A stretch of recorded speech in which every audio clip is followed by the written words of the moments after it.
Shut up. I just wanted to say hi to them. Shut up. Face the wall. Turn around. Turn around.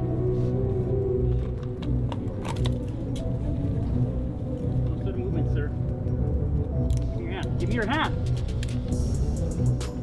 And you weren't really sparring, you were fighting. We were fighting all the time and just guys getting dropped all the time. And that was just the kind of gym that I was in. But this wasn't a real fight. He was pulling punches. He wasn't giving it his full effort. Joe Rogan reacted strongly to explosive rumors claiming Jake Paul was allegedly arrested over accusations of scripting boxing fights, making it clear that boxing is not a playground for fame seekers. Rogan stressed that no achievement, paycheck, or viral moment is worth risking your life inside the ring. He warned that the dangers of boxing are brutally real and unforgiving, and treating the sport casually can lead to permanent damage or death. According to Rogan, if Jake Paul continues chasing money and attention through dangerous matchups, he could face consequences that go far beyond boxing, urging him to seriously rethink stepping into the ring again.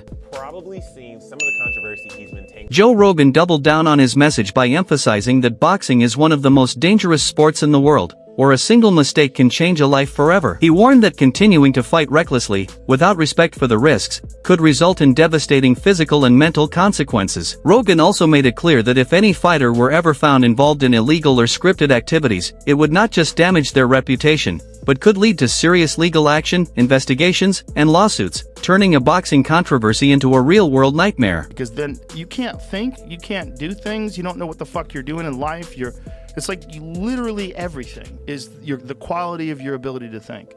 And I knew Nakisa Bidarian stepped in to shut down the growing storm of rumors, firmly stating that neither Jake Paul nor his team engaged in any wrongdoing or attempted to rig the fight against Anthony Joshua. He addressed the viral claims head-on, calling the idea that the bout was scripted completely false and irresponsible. Nakisa revealed that some online posts even suggested there was an agreement preventing Joshua from knocking Paul out, which he dismissed outright. According to him, Joshua fought freely, aggressively, and without restrictions, while Jake trained seriously, accepted real danger, and took genuine risks. He also confirmed that legal action is being taken against individuals spreading false narratives, making it clear that the fight was real, legitimate, and not fixed in any way. We've seen the script, rigged, this, that, and the other. Do you think now, at the very least, that talk goes away? Broke his jaw, went in there against Anthony Joshua. At the very least, do you think that you guys can move on from that? Like, that won't follow you? No, I don't. I actually, our lawyers are actively going after a number of people. One who claims to be a lawyer himself online. I don't remember the name or the handle, but it was something that had like 200,000 likes. And basically this post said there was an agreement for AJ not to knock out Jake, but AJ disregarded the agreement and decided to not get his payday, but knock out Jake Paul. So it's pretty astonishing what people say. Your dear friend Lou DiBella, saw him put up a bunch of ridiculous things and even said, Nakisa, go ahead and sue me. But this wasn't a real fight. He was pulling punches. He wasn't giving it his full effort. And so for the people, again, just to clear this up, because I asked Eddie this question, I'll ask you the exact same question. Once and for all, was there any sort of arrangement as far as it should go this many rounds? Because that's the one that I've heard. Oh, Anthony agreed to 3 rounds, 4 rounds. Can you tell us in black and white if there were any talks of any kind between the network, the promotion, the fighter? There has never once in Jake Paul's career been any talk of that sort, of anything to do with the fight being anything but a real fight that has exactly the same situation as any professional fight. And that's exactly the same thing here for the Anthony Joshua fight. It's just beyond mind-blowing that people would think that.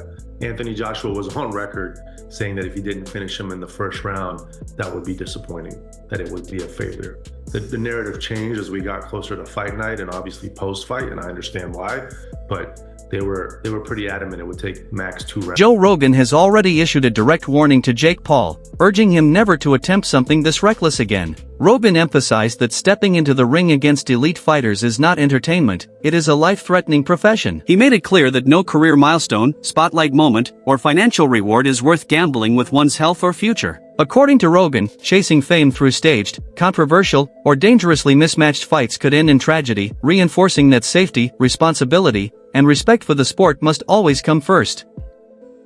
Look at all them celebrities like dude from the Mighty Ducks, the little boy actor that got strung out on drugs.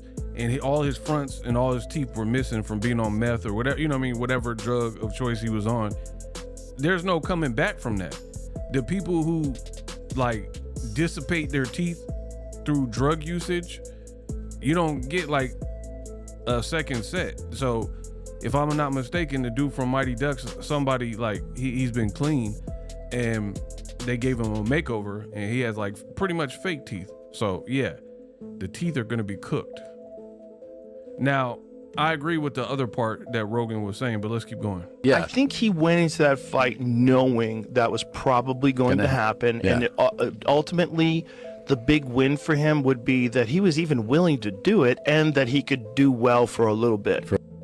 Yeah, and I've already expressed my thoughts on this. I'm not giving no props for a person who says I am a real deal boxer because I went in and get smashed and got my jaw broken, but I lasted longer than Ngannou. But I was crazy enough to try. Because, to be honest, we're way past the honeymoon stage with a person like Jake Paul. You've been in this for long enough to go through fight camps, dedicate your time, effort, energy, money, spar with people. You spar with some quality names because you have resources and money or whatever. So we're well past that to the point where you just get credit for stepping in. You maybe got credit your first fight or whatever, first couple of fights, for coming from your background and, you know, stepping in and fighting, but we're well past that. You have a box rec. You were being ranked by sanctioning bodies. Eddie Hearn delivered a sharp and detailed breakdown of the Anthony Joshua vs. Jake Paul fight, highlighting the disciplined strategy behind Joshua's performance. He explained that Joshua's team deliberately avoided reckless aggression, choosing patience, control, and calculated pressure instead. The plan was to systematically test Paul's stamina, expose weaknesses, and apply dominance at the right moments rather than rushing for an early finish. Hearn emphasized that this approach reflects true professional boxing, where discipline, timing, and tactical execution matter more than brute force. Every phase of the fight was carefully managed, showcasing how intelligent strategy separates champions from inexperienced fighters. Before the fight, I'm going to break him down, and then I'm going to knock him out.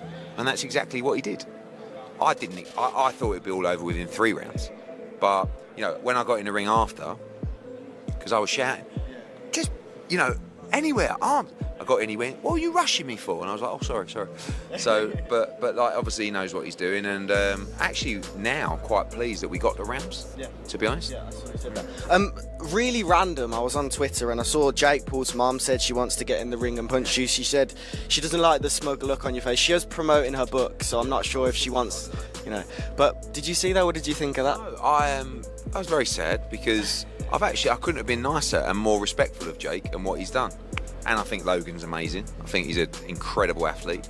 And I shook Jake Paul's dad's hand in the ring, you know. And if I would have seen Mum, I would have said, all right. But I think over the years, we've obviously had our beef, and she probably don't like me anyway. And I am probably a little bit smug. I wasn't smug after the fight because I would have been more smug if it was all over in a round. So, no, I give Jake respect. And, yeah. Sorry, Jake's mum doesn't like me, but if she can send me... Adam Catterall offered a brutally honest assessment of the fight, pointing to the growing imbalance in modern boxing where popularity and celebrity influence matchmaking. He argued that Jake Paul's rapid rise owes far more to social media fame than to elite-level boxing skill or experience. According to Catterall, even while holding back at times, Anthony Joshua displayed superior control, timing, and precision, landing shots that caused real damage and exposed the massive gap in class between the fighters. This contrast fueled speculation that external pressures may have influenced the pacing of the bout, highlighting wider concerns about celebrity boxing prioritizing spectacle, money, and hype over authenticity, skill, and the traditional values of the sport.